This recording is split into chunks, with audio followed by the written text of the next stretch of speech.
This episode of Deep in the Weeds is proudly supported by Olsen Salt, Australia's oldest family-owned salt company.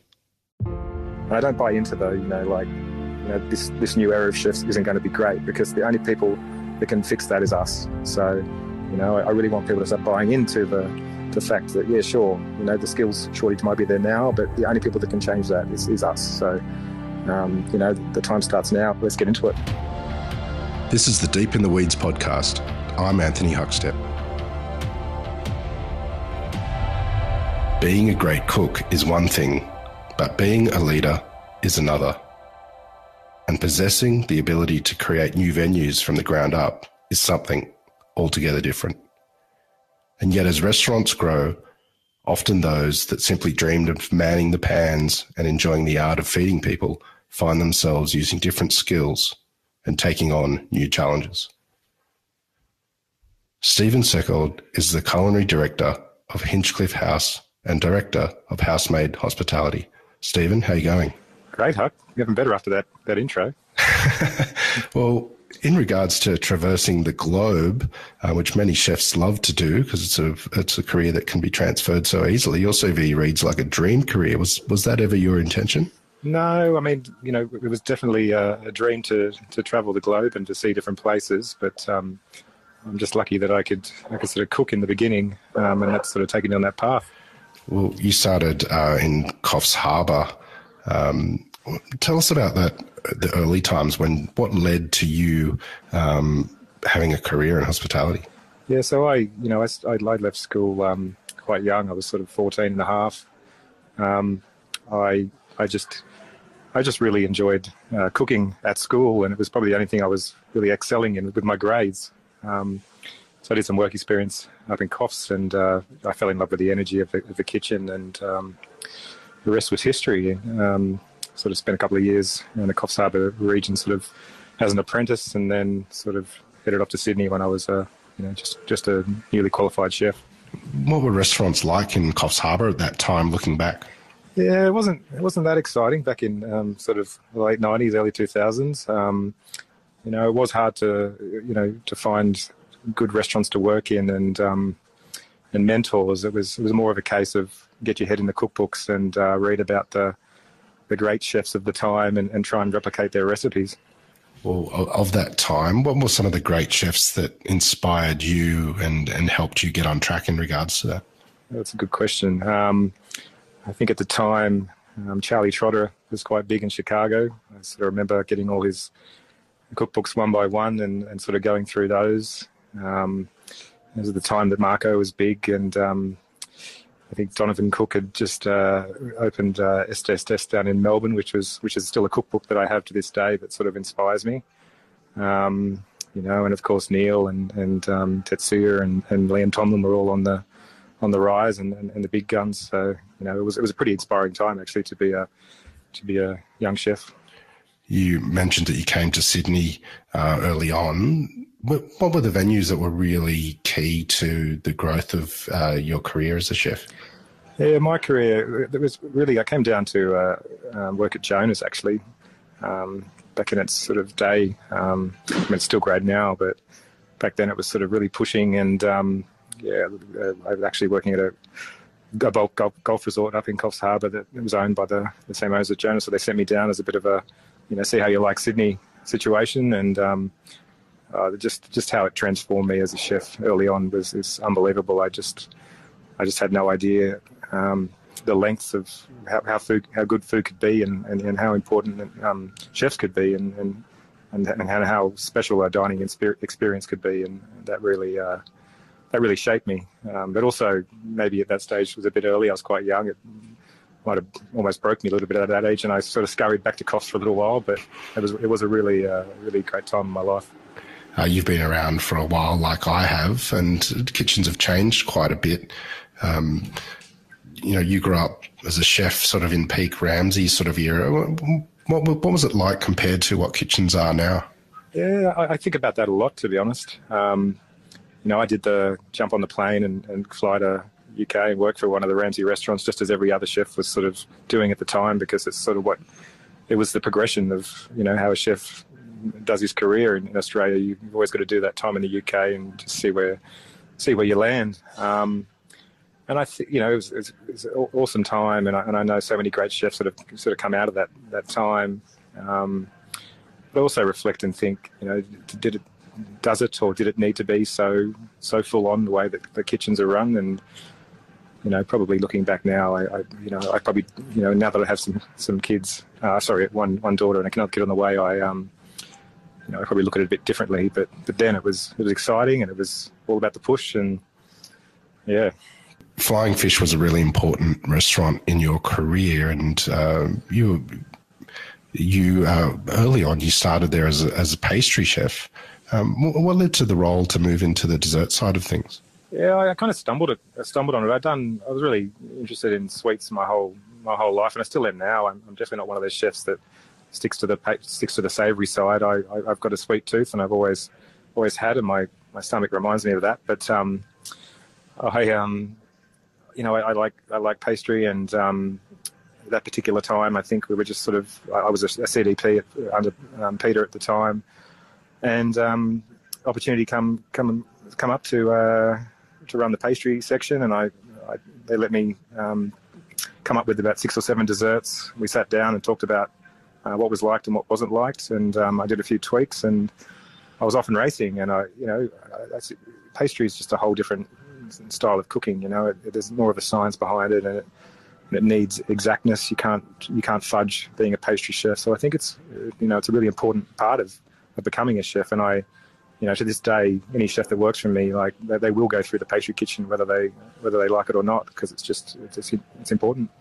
What sort of impact did that have on your cooking of savoury food? Impact on savoury food, I think it sharpens everything up. From when you're cooking a piece of fish to, looking after vegetables. It's, being a pastry chef for a while sort of sharpens all the plating, all the preciseness with the cooking. I think it's a pretty helpful tool. You left Flying Fish and sort of went on a journey overseas, all over the place, to Africa, to Fiji. What was it like? What's some of the highlights and influences in that sort of culinary journey that you went around the globe? Yeah, so Africa was born a bit out of some hard work in London, and I actually met a couple that came into one of the Ramsay restaurants one night, and I got chatting to them, and they sort of told me their background of owning safari lounges down in Botswana, some sort of mid-range and really high-end. And about a week or two later, my partner and I sold all our possessions and bought lots of car key and a set of binoculars, and off we went, just with 2 backpacks. That's all we had at the time. And we flew into Joburg and headed up into Botswana, somewhere we'd never been in our lives. And there was a big team waiting for us. We had about 60 or 70 staff, and we were taken to our tents, and where we'd be living sort of for 3 months on and a month off. And it was a really good experience in terms of, for me, sort of overseeing the kitchen, but also doing a bit more front of house, front facing work with the clients that would come through the camp, and a lot of high end ones, which is quite exciting. A lot of people could learn off on a daily or nightly basis. But the benefit for me was that on our 1 month break from camp, we'd always go to a different part of the African continent. And, on this one particular occasion, I remember going to the one that's always stuck in my mind we were staying in a backpackers in Mozambique. And every day this man would pull up with a ute with a sort of a homemade wood-fired oven on the back of his ute and park it by the beach. And every day there'd be a line of people lining up to buy something from this wood-fired oven. And we finally got there one day and to the front of the line, and he was doing butterflied roast chickens. He'd throw them on a wooden board, and he'd pop them in the oven with a bit of chili and oil, and pull them out, chop them out, and serve it to you. And I, to this day, I still can't remember eating a better piece of food. Eating this chicken and putting it in my mouth for the first time, and it just absolutely blew my mind. And kind of, just the simplicity of what he was doing, and focusing on that single ingredient, without any of the special equipment, just has always stuck with me. During that time that you were there and cooking in those kitchens and using ingredients of the region, is there any sort of strange ingredients or cooking techniques that you used while you were there? Nothing out of the ordinary in terms of cooking techniques. We do a lot of bush camps. We do we do dinners out on the salt pans where we take people out on quad bikes and sort of cook under the stars and just set up a fire. The one thing I did sort of learn is that the braai cooking is much more has much more technique than the Australian barbecuing, and I'd always sort of was quite proud of being Aussie. Aussies are always, think they're great barbecuers, but when you meet South Africans and the way that they work a braai, it's a whole different level. And I remember coming home and saying to my dad, like, we're getting rid of the gas barbecue, like we're never going to cook on gas again. We're cooking on proper barbecues from now on because I've learnt, and it's the way forward. It's just a lot more fun.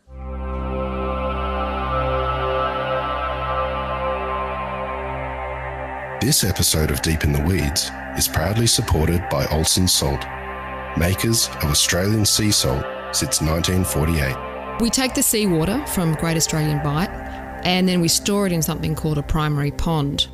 Then it's fed through a succession of ponds from anywhere between 8 months and 2 years until it gets so heavy in brine and the water is evaporated off, the salt starts to fall out of the water, and it's as simple as that. That's all that we do, and then we wash it in seawater and package it. Hi, I'm Alex Olsen from Olsen's Sea Salt. Salt all over the world can taste differently, and that's because salt has character, in the same way that a wine has character from where it's grown. So salt from the Eyre Peninsula has a very fresh, clean, crisp flavour that some of the best chefs in Australia appreciate. Eyre Peninsula is a really remote location, and because it's remote, it's considered a very pristine area. I mean, the next landfall is the Antarctic, and that pristine water makes it a perfect place to make sea salt. For more information, go to olsens.com.au. You ended up coming back to Australia to take over Flying Fish, but before that you went to Fiji with Flying Fish. Tell us about that period and what that was like. Yeah, I remember Peter Kiravetta gave me a call when I was in Botswana and said, look, it's always been a dream of his to sort of take Flying Fish to somewhere else, and his wife had a Fijian background. So he said, what if we team up and sort of jump into this together? And I was like, well, we'll go from the middle of the Mukata Desert to the beach of Fiji. It's a bit of a change. It sounds pretty good to me. So on the next plane and off to Fiji, and Peter had been working on the design of the restaurant, which was beautiful. It was sort of glass panelled restaurant on the edge of the water there in Nandi, and we just wanted to sort of, do a version of Flying Fish in the Sheraton there. And, he'd done all the legwork, all the hard work of, getting good fish supply into the restaurant. That was number one goal. I mean, there's some good fish in the waters off Fiji, but the fishermen catching them don't necessarily look after them the way that we would in Australia. So we found a good fisherman that really, really looked after the fish. I've probably never seen fish so pristine in my life.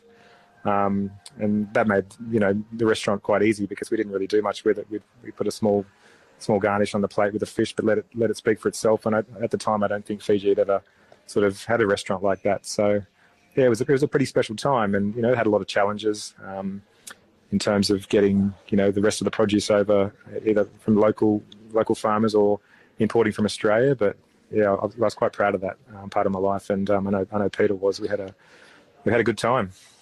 You came back to Australia and made a real name for yourself with the Flying Fish in Sydney on the water there. What was it like running that huge venue and creating something so special? Yeah, well, there's definitely a step up from the campsite in Africa, that's for sure. Look, best time of my life, best opportunity. I was very lucky to sort of that Peter had already done all the sort of hard work to get that restaurant rolling to where it needed to be, and some really great chefs were there in the beginning at that time when I was there the first time, like Corey Costello, who's over at Rockpool Bar and Grill now, and some other really great chefs. So look, I mean, the restaurant sold itself. We didn't really have to do amazing food there. It was always solid food and great food, but it's out on the harbour down there on Jones Bay, and it just had the beautiful views across the harbour and the heritage listed buildings. It was just a really special site, and to this day, I'm still quite proud of it, and I miss that site. I miss working there. Moving on in my life and not having water frontage for my kitchen, everything's been a letdown. But yeah, I know that there's a different restaurant down there now, but part of me still wishes Flying Fish was there so I could visit it in its original location. You've always been one to take on detours in your career, but the ramen offering was one that was surprising to many. What was that experience like for you? Yeah, look, where do I start? Like, it was born out of boredom, which is probably a weird thing to say, but I think I'd cooked sort of contemporary Australian cuisine for so long, and I'd done it. I did Flying Fish, in total 10 years.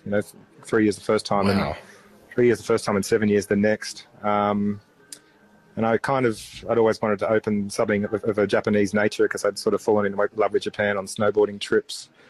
And I guess I wanted to just do something different and challenge myself. But what I didn't realise probably at the time was just how challenging ramen is. It is.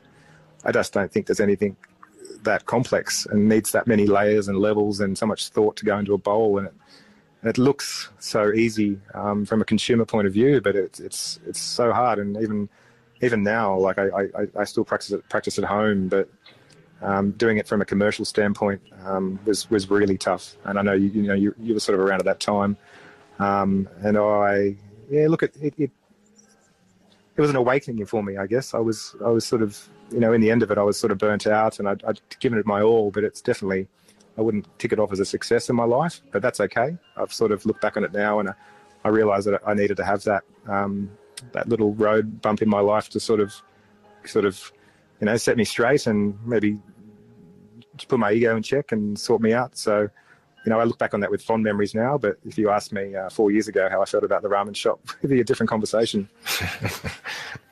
Well, after that experience, you took some time away from cooking. Tell us about the impact on you and what happened during that time. Yeah, look, I've had 4 good really years. I was consulting with a small team and living a 9-to-5 lifestyle, and living like a corporate, I guess, the dream for most chefs. Well, they think it's the dream anyway. And I actually had time in my life to sort of do all the things that I guess, I wouldn't say normal people do, but the majority of people do, like, thinking about saving money for the first time, thinking about actually getting into a proper stable relationship and getting married, which I ticked off just before Christmas, having my first child, all the things that were never on my radar as a chef, because the job, especially at a pretty high level, it just requires so much and so much commitment, which you don't realize when you're a young chef. You just go, and you go hard, and then when you're going hard, you want to go harder, because that's what makes you sort of separate from the others, and we're in a very competitive industry.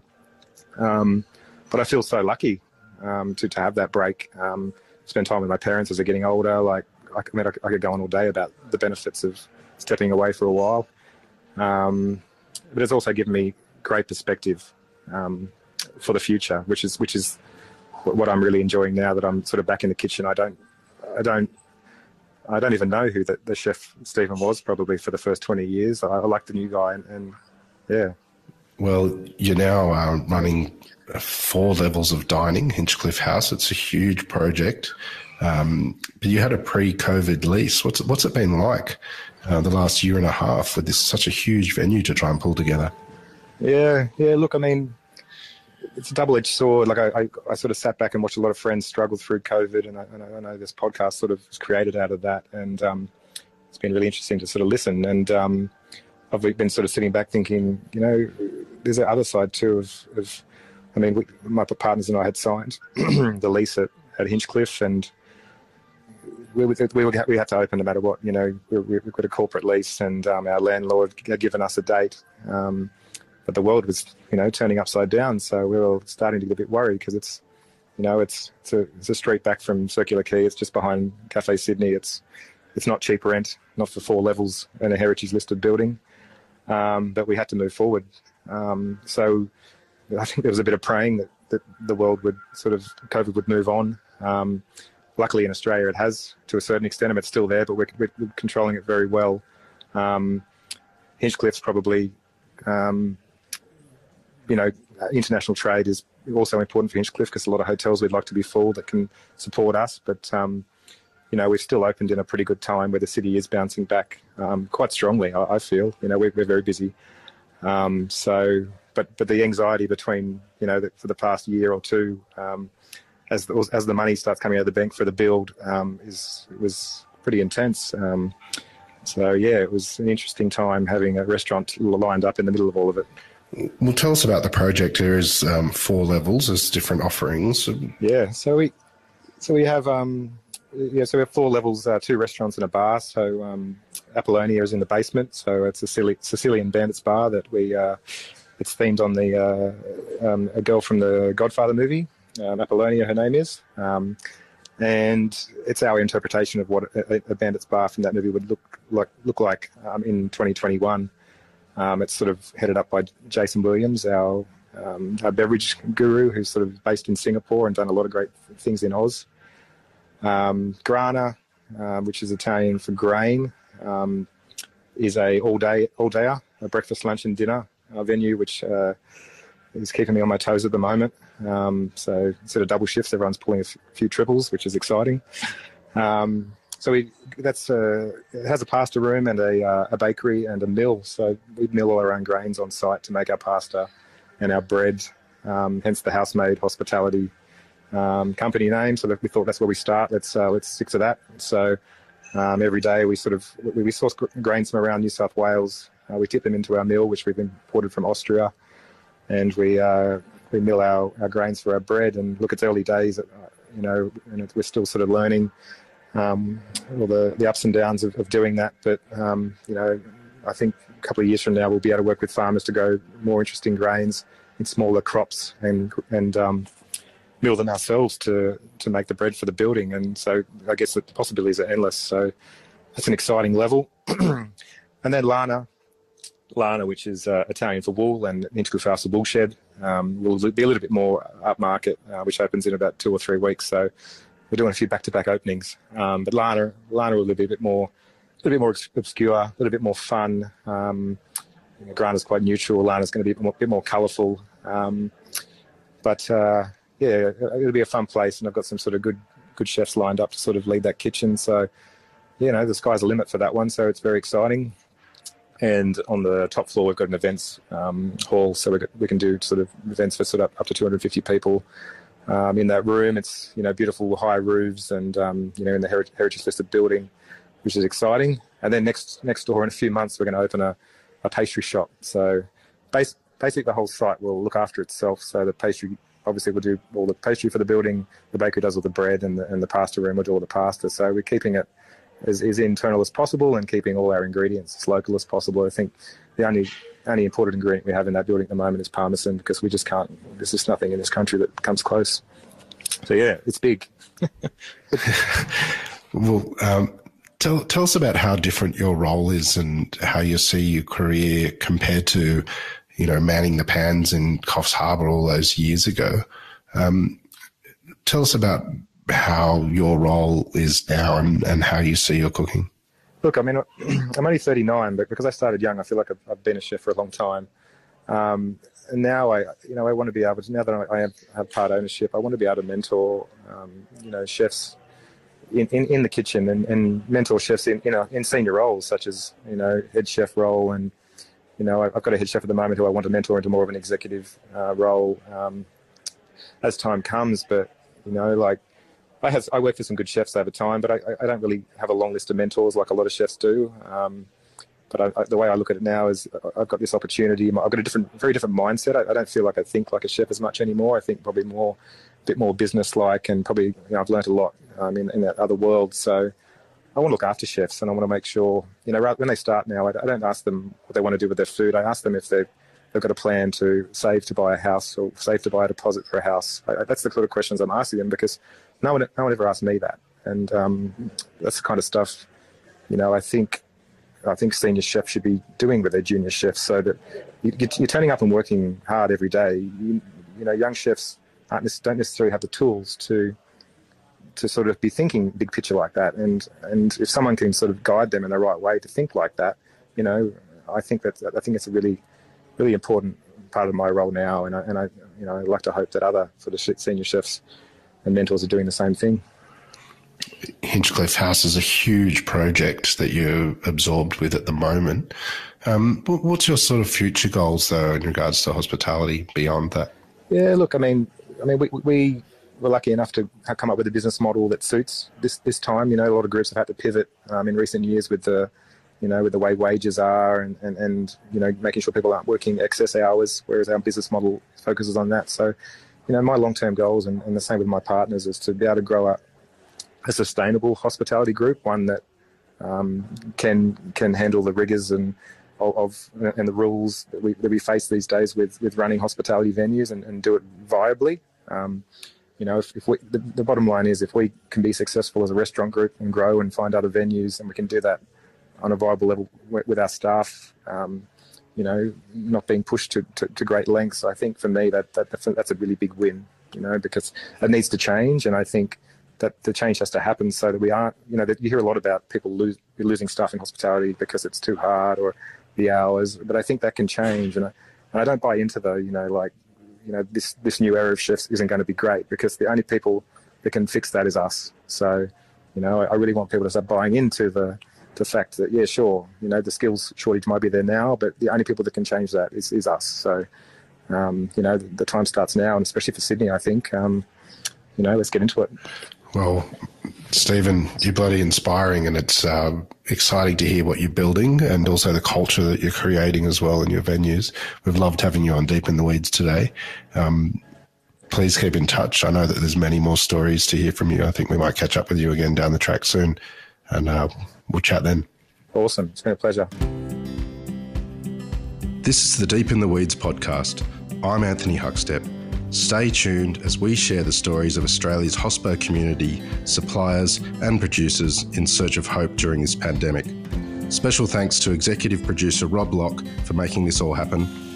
Follow us on Instagram at Deep in the Weeds Podcast, or email us at podcast@deepintheweeds.com.au. Stay safe and be well.